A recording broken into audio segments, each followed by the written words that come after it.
शिवभक्ती एवढी श्रेष्ठ आहे, तुम्ही कशीही करा. तुका म्हणे भाव असता नसता सायास करिता वाया न बजे. म्हणून महादेवाची भक्ती, महादेवाचं नामस्मरण, उठताना भगवान शिव, झोपताना भगवान शिव, कुठलंही काम करायचं असेल सदोदित जीवनामध्ये महादेवाचं चिंतन तिच्या चाललं होतं. एवढी भक्ती करायची. त्या गावामध्ये एक श्रीमंत असलेले सेठजी होते, ज्यांनी एक सुंदर शिवालय त्या ठिकाणी बांधलेलं होतं. एक फार सुंदर मंदिर होतं. ही रोज पहाटे पहाटे उठायची, त्या मंदिरामध्ये जायची, संपूर्ण मंदिराचा परिसर झाडून स्वच्छ करायची, सडा सन्मार्जन करायची, रांगोळी टाकायची, पूर्ण ते मंदिर सजवायची, महादेवाचं स्नान घालायची, धूप दीप चंदन नैवेद्य, खिरीचा नैवेद्य आवडतो म्हणून रोज खिरीचा नैवेद्य महादेवाला अर्पण करायची. एवढी महादेवाची भक्ती केली महाराज तिने. एवढी महादेवाची भक्ती जीवनामध्ये केली की तिला त्या महादेवाच्या भक्तीची लगन लागून गेली. परंतु आपण जीवनामध्ये चांगलं असल्यावर सगळं जगत चांगलं असतं असं अजिबात नाही. आपण देवाची भक्ती करतो म्हणजे सगळं जगच आपल्याला चांगलं म्हणतं, अजिबात नाही. तुम्ही कथा ऐकायला आलात म्हणजे तुम्हाला भद्रावतीमधले सगळेच लोक चांगले म्हणतात का? नाही. लोक हे पण म्हणतात तिला कुठलं काम आहे, काम नाही म्हणून जाऊन बसते कथेमध्ये.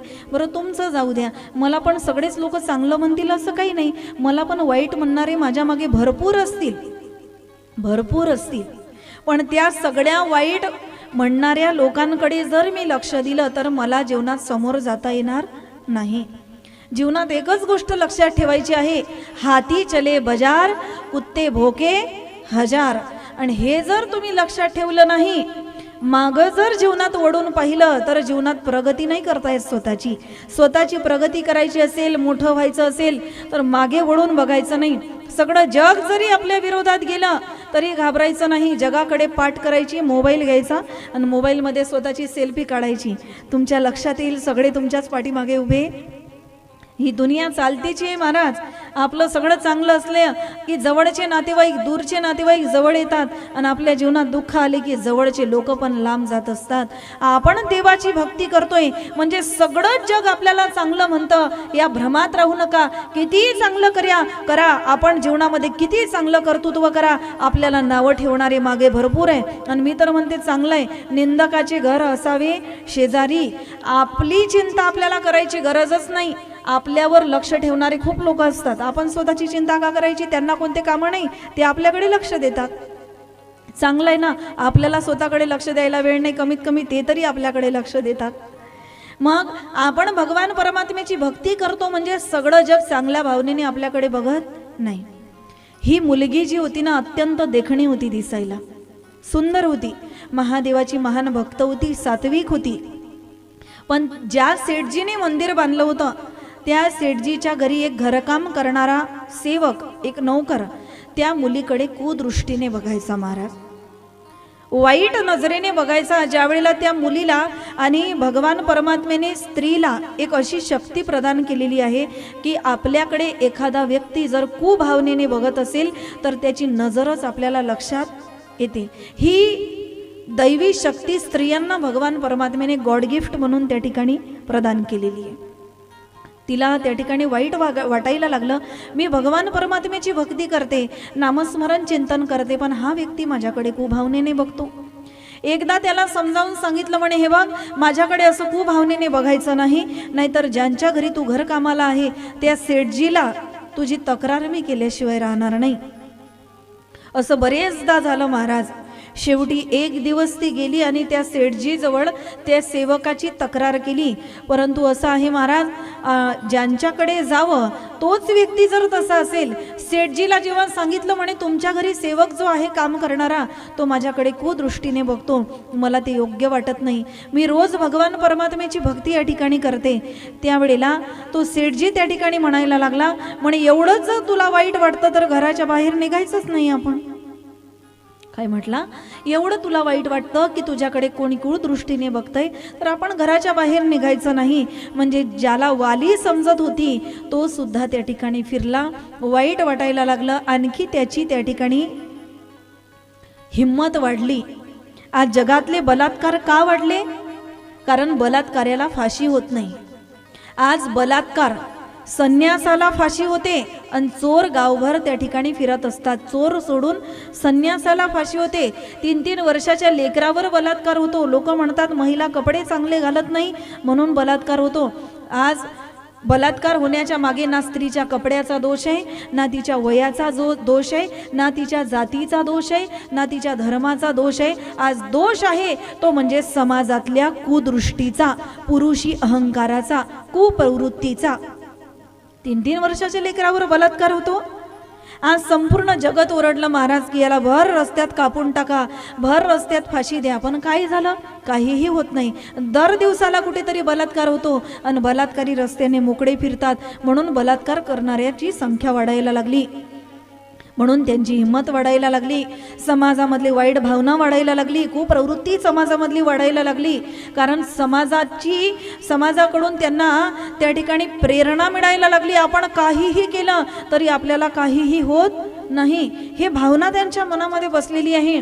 कदाचित हे जर त्या ठिकाणी कठीण निर्बंध लावले असते, ज्याने बलात्कार केला भर रस्त्यात जर त्याला उभा कापून टाकला असताना, तर असे बलात्काराचे प्रकरण समाजामध्ये वाढले नसते. लक्षात घ्या, समाजामध्ये हे प्रकरण वाढले नसते. आज कपड्याचा दोष आहे म्हणावं तर मागल्या वर्षी एका डॉक्टरवर बलात्कार झाला, तिथे कुठे तिच्या कपड्याचा दोष होता? 60-60 वर्षाच्या बाईवर बलात्कार होतो, कुठे तिच्या वयाचा दोष आहे? महाराज, माणसाच्या कुभावनेचा आणि कुनजरेचा दोष आहे. ज्या वेळेला त्या सेठजीला सांगितलं तिकडूनही सांत्वना मिळाली नाही, रडायला लागली, महादेवाच्या मंदिरात गेली, त्याची हिंमत वाढली आणि त्या सेवकाने एक दिवस तिचा हात पकडला. महाराज, जसा तिचा हात त्या ठिकाणी पकडला तिला दुःख वाटायला लागलं आणि तिने त्या ठिकाणी सर्व लोकांना ज्या वेळेला सांगितलं, महादेवाची प्रार्थना करायला लागली.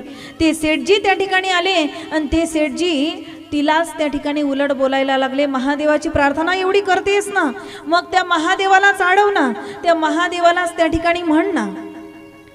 आता झालं असं महाराज, तक्रार केली म्हणून त्याचा तिच्यावरती राग होता. म्हणे काही झालं तरी हिच्यावर तरी मी बदला घेतल्याशिवाय राहणार नाही. एक दिवस त्याने काय केलं, शिव पार्वतीच्या मंदिरामध्ये पार्वती माईच्या अंगावर जे दागिने होते त्याने चोरले आणि स्वतः चोरून नेल्यानंतर आळ त्या ठिकाणी घेतला, तो म्हणजे त्या मुलीवरती. सर्व त्या ठिकाणी गाव गोळा झालं. म्हणे सकाळी झोपेतून उठल्यापासून ही मुलगीच दिवसभर मंदिरामध्ये असते, चोरी हिनंच केली असली पाहिजे. ती रडायला लागली, महादेवा, अरे आजपर्यंत तुझी भक्ती केली, तुझं नामस्मरण केलं, तुझं चिंतन केलं, हे ह्या दिवस, आजचा दिवस बघण्यासाठी मी केलं होतं का? महादेवाची प्रार्थना करायला लागली. त्यावेळेला ते सेठजी म्हणतात, एवढ्याच महादेवावर तुझं प्रेम आहे, एवढीच महादेवाची भक्ती आहे, तर आज महादेवाने तुझ्यासाठी प्रसन्न व्हावं, तुला या ठिकाणी दर्शन द्यावं. आणि त्यावेळेला त्या सेठजीच्या बाजूला त्या सेठजीचा एक मतिमंद मुलगा उभा होता. तो सेठजी म्हणायला लागला, एवढीच तर तुझ्या भक्तीत ताकद आहे, तर माझ्या या मतिमंद मुलाला तू चांगलं करून दाखव, तर मी तुला महादेवाची भक्त मानेल. चोरी करतेस मंदिरामध्ये, महादेवाची भक्त आहे म्हणून स्वतःला सांगते, मंदिरामध्ये चोरी करतेस. त्यावेळेला तिचं लक्ष गेलं सेठजीच्या मुलाच्या हातावरती, जो मतिमंद होता, वेडा होता. ती म्हणायला लागली, सेठजी, जर चोरी मी केली आहे असं तुम्ही म्हणताय, चोरी जर मी केली आहे तर पार्वती माईच्या हातातलं कंगन जे आहे, बांगडी जी आहे, ते तुमच्या मुलाच्या हातात काय करतंय? चोरी मी केली ना, मग चोरी जर मी केली तर बांगडी तुमच्या मुलाच्या हातात कशी आली? पार्वती मातेची. सर्वांनी निरीक्षण केलं, हो तर ही तर पार्वती मातेचीच बांगडी आहे, तेच कंगन आहे. त्याला विचारलं, म्हणे हे तुझ्याजवळ कसं आलं? त्याने सांगितलं, आपल्या घरात घरकाम करणारा नौकर धन चोरून घेऊन जात होता, एवढ्यात ती बांगडी खाली पडली म्हणून मी उचलून हातामध्ये घातली. सेठजीला सर्व प्रकार लक्षात आला. सेठजी ढसाढसा रडायला लागले आणि सेठजी रडून रडून त्या मुलीची माफी मागायला लागले. तुझ्यावर संभ्रम मी घेतला, आज चोरी या सेवकाने केली, पोलीस स्टेशनमधून गाडी बोलवली, त्याला मारून मारून तिकडे पाठवलं आणि तो सेठजी त्या मुलीसमोर हात पसरायला लागला. अगं, जन्म झाला तेव्हापासून माझा असा मतिमंद मुलगा मला जन्माला आला. आज महादेवाचं मंदिर मी बांधलं, महादेवाचं सगळं मी शिवालय बांधलं, पण अंतःकरणात भक्ती मात्र महादेवाची ठेवली नाही. महादेवाचं किती मोठं मंदिर बांधा, किती मोठं शिवालय बांधा, पण अंतःकरणात जर महादेवाविषयी भक्ती नसेल तर ते शिवालय बांधून सुद्धा उपयोग नाही. अगं, आज तू महादेवाची भक्ती एवढी श्रेष्ठ या ठिकाणी केलीस. मी आज तुला प्रार्थना करतोय की तुझं महादेव ऐकतात, तू महादेवाला सांग आणि माझ्या या वेड्या मुलाला दुरुस्त कर म्हणावं. त्या कन्येने महादेवाची भक्ती त्या ठिकाणी केली. सांगितलं की तुमच्या मुलाच्या हातून शिव महापुराणामध्ये सांगितल्याप्रमाणे सर्व भक्ती त्या ठिकाणी करून घ्या. शिवलिंगाला अभिषेक करा, पूजा अर्चना करा. भोडे आहेत, भोड्यांचे नाथ आहेत, नक्की प्रसन्न होतील जीवनामध्ये. आणि हे जेव्हा सर्व केलं, तो वेडा असलेला मुलगा सुद्धा, मतिमंद असलेला मुलगा सुद्धा त्या ठिकाणी चांगला झाला, चांगल्या माणसासारखा वागायला लागला. आणि त्यावेळेला त्या सेठजीने त्या मुलीच्या बापाकडे हात पसरवले. अरे, आज जगतामध्ये मुली खूप आहेत, अनेक कन्या आहेत. आज माझ्या घरी राजवाडा आहे, सगळं आहे माझ्याकडे. पाहिल्या तर अशा लाखो मुली मला जीवनामध्ये मिळतील, पण जिच्यामुळे माझा मुलगा चांगल्या स्थितीमध्ये आला अशी मुलगी मला मिळणार नाही. मी भीक मागतो तुमच्याकडे, तुमची मुलगी मला सून म्हणून या ठिकाणी द्या. मुलीसारखा मी तिचा सांभाळ करेल आणि तिचं संगोपन मी करेल. जिच्यामुळे माझा मुलगा आज दुरुस्त झाला. आज एका गरिबाची मुलगी राजवाड्यामध्ये राज्य करायला लागली, राजवाड्यामध्ये सुख भोगायला लागली. हे सगळं तिच्या जीवनामध्ये का आलं महाराज? फक्त महादेवाची भक्ती तिने जीवनामध्ये केली, महादेवाचं चिंतन जीवनामध्ये केलं, महादेवाचं नामस्मरण जीवनामध्ये केलं. म्हणून शिवभक्ती एवढी श्रेष्ठ आहे, तुम्ही कशीही करा. तुका म्हणे भाव असता नसता सायास करिता वाया न भजे. म्हणून महादेवाची भक्ती, महादेवाचं नामस्मरण. भोडे आहेत भगवान शंकर, चुकून जरी कथा ऐकली झालं तर कल्याणच होईल. मुंबई जवळचं नाही बरं, झालं तर कल्याणच होईल, आपलं नुकसान अजिबातच होणार नाही. काही काही लोक कथेमध्ये येत नाही. एकदा एका व्यक्तीला जबरदस्तीने त्याच्या मित्राने कथेमध्ये पकडून आणल्यानंतर आला हा जबरदस्तीने. याला पहिल्यांदाच कथा आवडत नव्हती, तरी सुद्धा नवीन व्यक्ती दिसला म्हणून महाराजांनी सांगितलं, म्हणे येता या या या या या या या. आला, बसला, सगळ्यात मागे बसला कोपऱ्यात. काही लोक मुद्दाम मागे बसतात कथेमध्ये. कानाला बरं वाटलं तर बसायचं, नाहीतर मागच्या मागे सटकाय नमः सटकाय नमः. मुद्दाम मागे बसला, बरोबर खांबाला टेकून बसला. आता एकमेकांकडे बघू नका बरं. बरोबर खांबाला टेकून बसला. महाराज म्हटले, बसता, बसा बसा बसा बसा बसा. याला 5-10 मिनिटं बरं वाटलं, नंतर याला आळस यायला लागला. उठला आणि घरी जायला लागला. महाराज म्हटले, जाता, जा जा जा जा जा. चुकून आला होता कथेमध्ये, जन्मात याने कथा नव्हती ऐकली कधी, पहिल्यांदा आला होता. रात्री गाढ झोपी गेला, झोपेतच उसणायला लागला. नेमकं त्याच दिवशी त्याच्या घरी चोर आले चोरी करायला. हा झोपेतच बरळायला लागला. चोर आले, येतच होते चोर. हा म्हटला, येता या या या या या. चोरांना म्हटलं आपण दिसलो. एका कोपऱ्यात लपून बसले चोर. हा म्हटला, बसता, बसा बसा बसा बसा बसा. चोरांना म्हटलं, काही खरं नाही, हा झोपलेला नाही, झोपेचं सोंग करतोय, आपण आता निघून गेलेलंच बरं आहे. जायला लागले चोर. हा म्हटला, जाता, जा जा जा जा जा जा. चोर तर निघून गेले, चोरी झाली नाही, चोरी टळली. पण दुसऱ्या दिवशी चोर आले याला सकाळी भेटायला. चोरांना वाटलं काही झालं तर याला आपण दिसलोय, हा पोलिसांकडे जाईल आणि आपल्याला खडी फोडायला पाठवेल, त्यापेक्षा याची माफी मागितलेली बरी. चोर त्याच्या घरी गेले, क्षमा मागायला लागली. याला काहीच कळे नाही, याचा मेळच लागेना, याची लाईटच लागेना. चोरांनी सर्व प्रकार सांगितल्यावर त्याच्या डोळ्यात पाणी आलं. तो म्हटला, चुकून कथेमध्ये गेलो तर माझ्या घरी होणारी चोरी टळली, आणि जर स्वतःहून गेलो असतो तर माझ्या जीवनाचं नक्कीच कल्याण झालं असतं, नक्कीच माझ्या जीवनाचं सार्थकत्व झालं असतं. चुकून जरी कथेमध्ये आलो तरी नुकसान नाही होत, आपलं झालं तर चांगलंच होईल, लक्षात घ्या. अरे पुतना मावशीने भगवान परमात्म्यासाठी स्तनामध्ये विष भरून नेलं होतं, तरी भगवान परमात्म्याने स्वतःच्या यशोदा मैयाला जी सद्गती दिली तीच पुतणीला दिली. मग जर पुतना मावशीने विष नेलं होतं भगवंताला, तिला सद्गती मिळाली. आम्ही जर प्रेमाने भजन केलं भगवान परमात्म्याचं तर भगवान परमात्मा आम्हाला भेटणार नाही का? निश्चित भेटेल जीवनामध्ये.